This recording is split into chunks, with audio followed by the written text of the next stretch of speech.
We have newly released Clinton campaign emails to tell you about again tonight, and they continue to paint a less than flattering picture of the nominee and her top advisors. Chief National Correspondent Ed Henry is here to take a look. Good evening, Ed. Good evening, Brad. These hacked emails continue to rock Clinton's campaign, showing her aides have privately shown some contempt for various blocks of voters, from Latinos to Catholics and now Southerners as well.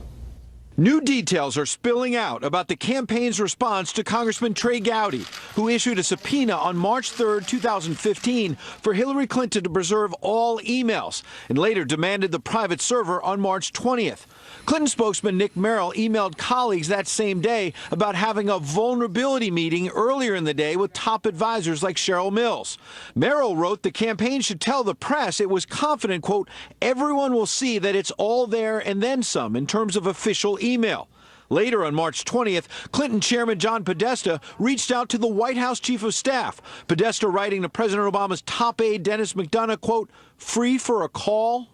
At the end of March, the IT firm that maintained the server used BleachBit to delete thousands of emails, according to the FBI, though there's no proof Clinton herself knew the emails were deleted after Gowdy's subpoena. And Clinton claimed ignorance when pressed by Fox at an August 2015 news conference. Did you wipe the server? What, like with a cloth or something? There's also more evidence the Clinton camp tried to rig the primary process against Senator Bernie Sanders. In November 2014, campaign manager Robbie Mook emailed Podesta about moving the Illinois primary later than March to make it more favorable for Clinton. Mook writes about sweetening the pot for Illinois by giving them, quote, a bonus of 10% extra delegates if they move to April and 20% if they move to May. Mook added, the key point is that this is not a President Obama ask, but a Hillary ask, and the Clintons won't forget what their friends have done for them. The Illinois primary stayed in March, and Clinton carried it by 25,000 votes.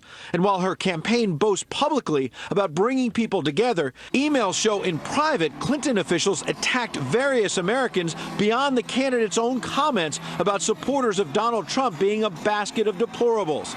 Clinton aides called backers of Sanders self-righteous whiners, referred to Hispanic party leaders like Bill Richardson as needy Latinos. Southerners were slammed when Podesta wrote about the 2015 Miss America pageant to liberal activist Neera Tanden. Podesta asking, quote, do you think it's weird that of the 15 finalists in Miss America, 10 came from the 11 states of the CSA, or Confederate States of America?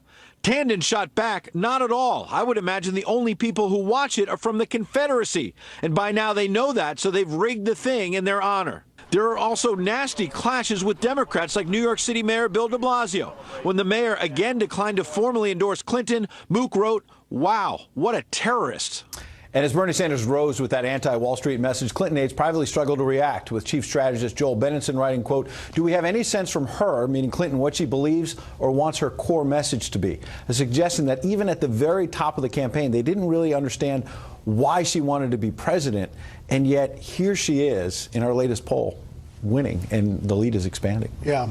The email stuff with the timing there is really interesting, ahead of that subpoena, ahead of her wiping the server. But there's also new developments on the investigation into the Clinton Foundation. Absolutely. And what's interesting is it's coming from a surprising source, not a conservative critic, but the center-left Fusion.net doing a long investigation and finding that in Colombia, some of the Clinton Foundation work helped their friends get lucrative contracts instead of aiding poor people on the ground, similar to what we heard about Haiti. Clinton aides maintain they're proud of the work, but look at this email from campaign manager Robbie Mook to Cheryl Mills, October 2014. Quote, one question that's specific to the foundation, whether it will still have and or use her name, Clinton's, next year. Do you know what their plan is for that? It only matters for research and press purposes, i.e. it will invite press scrutiny, and she'll be held accountable for what happened.